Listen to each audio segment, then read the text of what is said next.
Bitcoin termine le premier trimestre sur une note optimiste, atteignant ses plus hauts des 2 dernières semaines.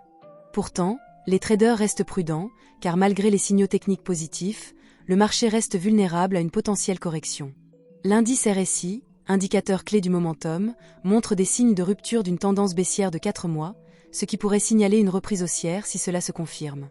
Cependant, les détenteurs de Bitcoin à court terme subissent toujours des pertes non réalisées, créant une pression supplémentaire sur cette catégorie d'investisseurs.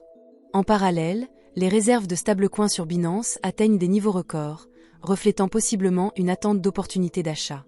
Enfin, les chiffres de l'indice PCE attendus pour mars pourraient influencer la politique monétaire de la Réserve fédérale et impacter la dynamique du marché. La récession économique, de plus en plus probable, pourrait servir de catalyseur pour le Bitcoin selon les analyses de BlackRock, la plus grande société de gestion d'actifs au monde avec plus de 11,5 trillions de dollars sous gestion. Dans un contexte de ralentissement de l'économie mondiale, BlackRock prévoit que la demande pour des actifs numériques comme le Bitcoin pourrait augmenter considérablement, attirant ainsi les investisseurs à la recherche de moyens de placement les protégeant contre l'inflation et la volatilité des marchés traditionnels. L'entreprise souligne que le Bitcoin, en tant que première crypto-monnaie, pourrait bénéficier de sa perception comme une valeur refuge, surtout si les banques centrales mettent en œuvre des politiques monétaires expansionnistes pour contrer les effets d'une récession. Une proposition visant à tokeniser les réserves d'or américaines pour assurer leur transparence sur la blockchain a été discutée. Une initiative pionnière qui pourrait avoir des impacts positifs sur la crypto-monnaie. Greg Cipollaro, responsable de la recherche chez Nidig, a mentionné dans une note du 21 mars que des figures comme Elon Musk et des responsables de l'administration Trump ont suggéré d'utiliser la blockchain pour suivre l'or et les dépenses gouvernementales. Cipollaro a précisé que bien que la tokenisation puisse favoriser la transparence et les audits, elle nécessiterait toujours la confiance et la coordination avec des entités centrales, contrairement à Bitcoin, conçu pour éliminer ses dépendances. Cette initiative pourrait augmenter la sensibilisation au marché des crypto-monnaies et par conséquent, bénéficier à Bitcoin, surtout dans un contexte où des appels à un audit indépendant des réserves d'or des États-Unis de Fort Knox se font entendre. Le marché des ETF crypto connaît un essor significatif avec des propositions basées sur des crypto-monnaies comme Dogecoin, XRP et Solana. Le Dogecoin, connu pour ses origines humoristiques et sa communauté active, atteint une capitalisation boursière de plus de 85 milliards de dollars en mai 2021.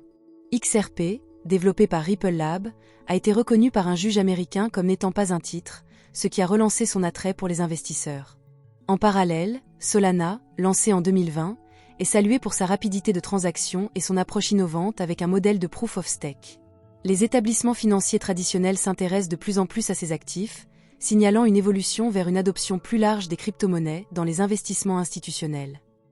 La Banque nationale suisse, la BNS, a officiellement exprimé son opposition à l'intégration du Bitcoin et des autres crypto-monnaies dans ses réserves. Martin Schlegel, le président de la BNS, a cité des préoccupations techniques et réglementaires, soulignant que la volatilité des crypto-monnaies rend leur utilisation comme réserve de valeur peu fiable. En outre, il a noté les enjeux liés à la sécurité et à la réglementation qui entourent ces actifs numériques. La BNS se concentre plutôt sur des politiques monétaires visant à garantir la stabilité des prix en Suisse, évitant ainsi d'incorporer des actifs jugés trop risqués dans son portefeuille. Pour célébrer son 62e anniversaire, Peter Schiff, financier américain connu pour ses critiques acerbes du Bitcoin et de l'industrie crypto, a lancé un appel à collecter des dons pour sa Bitcoin Strategic Reserve, une initiative satirique. Il se moque ainsi des adeptes du Bitcoin, en plaidant pour une forme de « réserve stratégique », qui, selon lui, reflète l'ironie de son opposition à cette crypto-monnaie. En parallèle, Schiff continue de défendre ses convictions économiques en critiquant les pratiques bancaires américaines, tout en restant une figure controversée dans le débat sur le crypto-investisseur et le rôle du Bitcoin dans l'économie actuelle.